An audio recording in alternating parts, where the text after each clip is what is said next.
You can't have a garden without water, and each garden has specific needs. So as gardeners, we come up with the best solutions to meet those needs of our garden. Now, the simplest way to irrigate your garden would be to just plant or choose plants that are adapted to the climate and require no additional water aside from what they're getting in annual rainfall. But for many of us, figuring out ways to irrigate our garden through the dry season is as important as any other aspect in gardening. Like many gardeners, I watered my first garden simply by filling a container with water and bringing it out to the plants when I thought they were thirsty. I later improved that system by adding a hose and then an adjustable nozzle, and eventually moved into a house that had an automatic irrigation system for its ornamental landscape. So I tapped into that and added a few drip lines to some vegetable plants, and then later added a valve and had an entire dedicated system to my vegetable garden. That was 10 years ago, and every season since then, I've changed my system a little bit. Not because the previous one didn't work, but because with irrigation, just like every other aspect of gardening, there's always room for improvement. So whether you're starting from scratch, modifying an existing irrigation system, or just making some improvements to your system to be more efficient, the goals are pretty much all the same.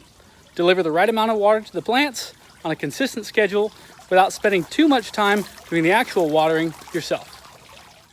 So I'm here at Green Acres Nursery and Supply in Sacramento, and not only is this a rad local family-owned nursery, but they've got tons of irrigation stuff. So they got everything I need for this irrigation project, and they've got staff here who can answer any irrigation questions I have, but they have the added value of also being a nursery, so they can answer questions about how much water a particular plant might need and what the best type of irrigation system is for a particular plant.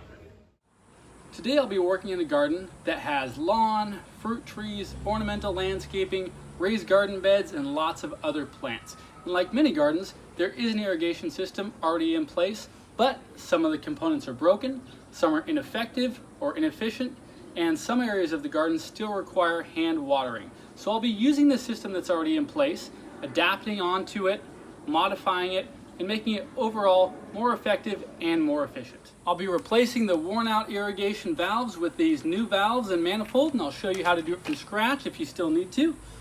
I'll be replacing the old irrigation controller with this more modern water-wise controller that's very effective and efficient. I'm going to be adding an additional battery-powered controller to the backyard that hooks right to a faucet. Then I'll add irrigation to the fruit trees, to the raised garden beds, and even to the rain gutter planters. And then I'll be replacing the old outdated sprinkler heads on the lawn with more modern, efficient pop-up rotary nozzles. So one thing I'll improve with this irrigation system is the valve manifold here. These valves are okay, but they're getting old. They've been exposed to the sun, so they're starting to fail and crack, and they just need to be replaced. A lot of times, if your valves are starting to leak or having some minor problems, you can just get a kit to replace these gaskets and some of the other small parts within them, but these things are ready to be replaced completely. This is a basic irrigation valve manifold, and I have this one partially disassembled to show you the different components in it. But one of the things that I really like about this particular manifold that I picked up from Green Acres Nursery and Supply is that it came with all of the components, so I didn't have to figure out what I wanted to put together, measure it, and worry about gluing and screwing things together. So this comes fully assembled. All of these connections are swivel connections with gaskets inside them, so you don't need to Teflon tape any of the fittings on here. And it's really easy if you need to remove or replace one of these valves or even add on to your system. You start with 4 valves and later on you need to add 2 more valves. Really easy to build on to this system. So the components of it are, this is your intake, so your main water supply is going to come in right here.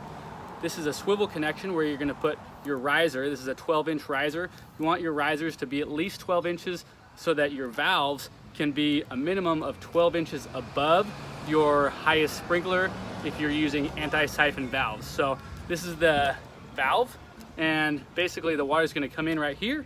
It's going to go through the valve, open up with this solenoid that's connected to your irrigation controller, and then it'll go out this discharge side. And this discharge side, that line will go out to PVC, whether it's going to your sprinklers, your drip system, or even your raised beds. Anything it's going to irrigate is connect to right here. So I'm going to put this back together and put it in place. Okay, so the old irrigation manifold has been removed, and now we can see some of the components that are here in the system. So these were already in place. I don't have to mess with these at all. I'm just going to use what's existing, But if you were starting from scratch, these are some of the things that you're gonna need to add. Now this is my main water supply. So this is coming in from the main water supply into the house. There's a valve right here that shuts off the water supply to the house. If you needed to establish your water supply, you'd have to shut that off, make a T from your water supply. I like to add a spigot like they did here, so you have another option for a hose in the front yard. And then it just comes down with another gate valve or quarter turn valve right here, and it goes right into the irrigation manifold. So this is the water supply. It's going to come in the back side of that manifold that I showed you. And then these are each of the discharge lines. So these are just PVC pipes that will tie into the manifold, and they each go to a different section of the garden. So these two each go to the front lawn, so half of the front lawn, the other half of the front lawn. This is the rear lawn, and then this is the drip irrigation for the shrubs.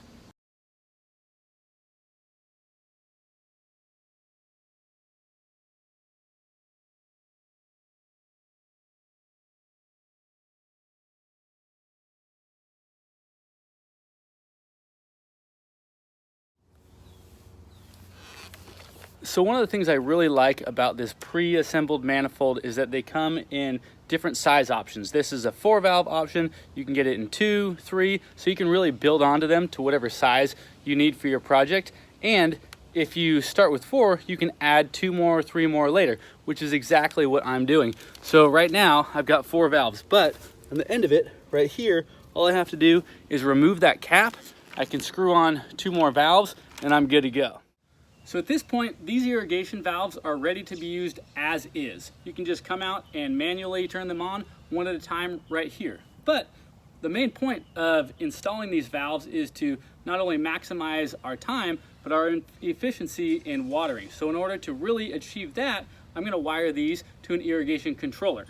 Now, whatever irrigation controller you go with will come with a manual that'll tell you exactly how to wire it, but they're all pretty similar. So I'm gonna show you how I'm wiring this one. Each of these valves has 2 wires. One of the wires will go to one of the colored wires coming from your controller. So I'll choose the green wire, and I'm going to connect the green wire and one of these black wires together with a wire nut. Now these are specific outdoor wire nuts that keep the water out, which is important because anytime you have wiring outside, you want to make sure the water stays out of it so that it doesn't get corroded. So I'll just connect a colored wire and one of the black wires together with that wire nut. Then the other wire is going to go to the common wire, which is usually a white wire. So one wire from each of these valves will go to the common wire, the same common wire, and then the other wire from the valve will go to a different color. And then this wire harness goes back to your irrigation controller. Ours is located in the garage. So I'm also upgrading to a more efficient controller for this system. This is the Hunter Pro HC600 that I picked up from Green Acres, and it looks like this. Pretty sleek and simple. This can go inside or outside. This is going to go inside the garage. But when you open it up, you'll notice that there's really a tiny screen and no buttons on here. This is where the wires are going to connect from the valves from that wire harness that I showed you. And once it's all hooked up, it actually hooks up to Wi-Fi, and you adjust it from an app on your phone. So not only does that make it really convenient to not have to stand right at your irrigation controller to adjust it, but because it's on Wi-Fi, I can turn on my irrigation if I'm away from home. If I'm at home, I can check the systems while I'm in the yard. I don't have to be right here at the controller. And then it has some other cool features like reading the weather forecast on the internet. So if it's gonna rain, then you can set it up to not irrigate that day. So it's a pretty rad controller, and this is good for a 6-valve system. Even though I'm only using 4 valves here, I like to have the option of adding 2 more valves later on if I want to. So I'm not gonna buy a controller that can only do 4, because then if I have to upgrade to 6 valves and buy a new controller, that's not very efficient. So always get one that allows you to expand in the future if you have the option.